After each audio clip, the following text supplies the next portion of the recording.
Dior Johnson committed to UCF yesterday.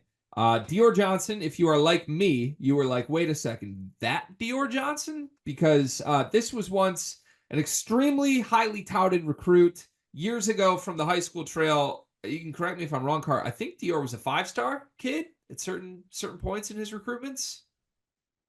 Yes, he was. Okay, yeah, I mean, you recall like one of the most fun prep players in the country coming up. He's had an all over the place career.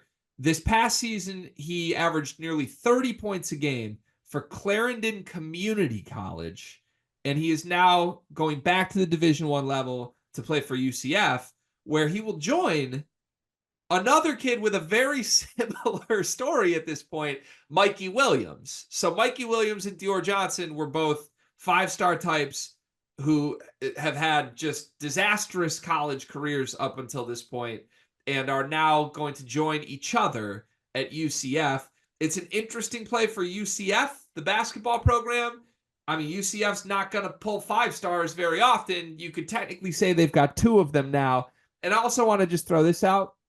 Dior Johnson apparently in the junior college playoffs last year averaged 45 points a game, 6 rebounds, and 6 assists on 50, 40, 90 splits. Card. Boy was hooping. So Was open. should I care about this at all? No, to be honest with you. This is this is somewhat of an IG clout team, in all honesty. Obviously Mikey and Dior have had followings their whole career. Also, it seems that like UCF is like putting together a team of guys that have been dismissed from their former teams. Like they added Benny Williams, who was dismissed from Syracuse. They had Mikey Williams, who's obviously didn't even get a chance to get dismissed, but ended up being dismissed. Dior Johnson dismissed. This team is interesting. Like they have Keyshawn Hall in the fold as well, who I don't know if he was actually dismissed from George Mason, but it didn't sound like it was the greatest ending from George Mason. So this is it's gonna be a very interesting locker room. I would love to get Yeah. I would love to get an Amazon Prime docuseries on this locker room. Yeah, I be a little more pointed in it? This is the most toxic locker room in NCAA history, is Yeah. what this is. So Like, is this like it can't be Real Housewives of Champagne. no, What I don't even think we can like make I don't want a documentary series about this because something bad's gonna happen. This is gonna be like when not to actually project horrible things to happen. I don't want that. But I don't want to like gas up like, oh, we're fun and crazy in UCF. Let's not be crazy. Let's be calm and normal for a year and make sure everything goes okay. gotcha. Yeah, I don't know, man. This might be the old head in me showing, but like I couldn't really care less about this. And like our producer Jacob Karabatsos, love him to death. He's a few years younger than us at I was this gonna say point. how old is Jacob? He's texting me like, "Y'all gotta do Mikey and Dior," and I'm like, "Why?" And he's like, "Well, that's just like the biggest news of the day." I'm like, "Is it?" Because I like these guys just haven't played college basketball because of bad life decisions. So I guess it's somewhat cool. They get a redemption arc and it's together, but like, what are we doing? Second chance UCF right now, Johnny Dawkins. Like, what's the plan here? Yeah,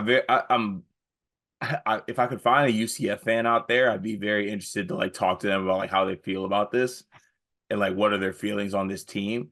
Because UCF was actually surprisingly, they were pretty like solid. Like they weren't like a pushover in the Big 12 last season. Um, and now it seems that Dawkins is just kind of just, I don't know, gone after a conglomerate of guys who maybe necessarily don't have the best past with their previous teams and things like that. So I don't know. It'd be interesting to see. Also, like I totally forgot Jordan Ivy Curry is on this team now, who his path has been crazy. Like he committed, decommitted, went to the school, went back to the old school he transferred from, then decommitted from them, reopened his recruitment from Virginia Tech earlier this year. Now he's at UCF. This team is just interesting, straight Yeah. up. Yeah, it's a little, yeah, yeah. It's a lot, yeah, actually. I It's mean, nice. it's fun to throw out a tweet there, call them polarizing, do all this other stuff. But in all actuality, this team's like not going to be good. So like, who cares? How many games do they win in the Big 12? I'd be more inclined to say that more players are kicked off the team than wins they get in the Big 12. That's crazy. But yeah, I guess I could see it. Is there, I mean, could Dior be the best player on this team or like no, or like doesn't matter anyway? You know, like those social media TikTok series that they do or something like that, where they go around with a mini mic. Mm-hmm. I think that if you went around with a mini mic to every player on this team, there would be 9 different best players said, and people would try to convince themselves it's because this team loves each other and everyone could be the best player. When in actuality, it's like 9 people think they're actually the best player on this basketball team, and it's going to go horribly. Yeah, 9 different people just said themselves. Yeah, Every yeah, single guy yeah. was pointing at themselves. Me, yeah, I am.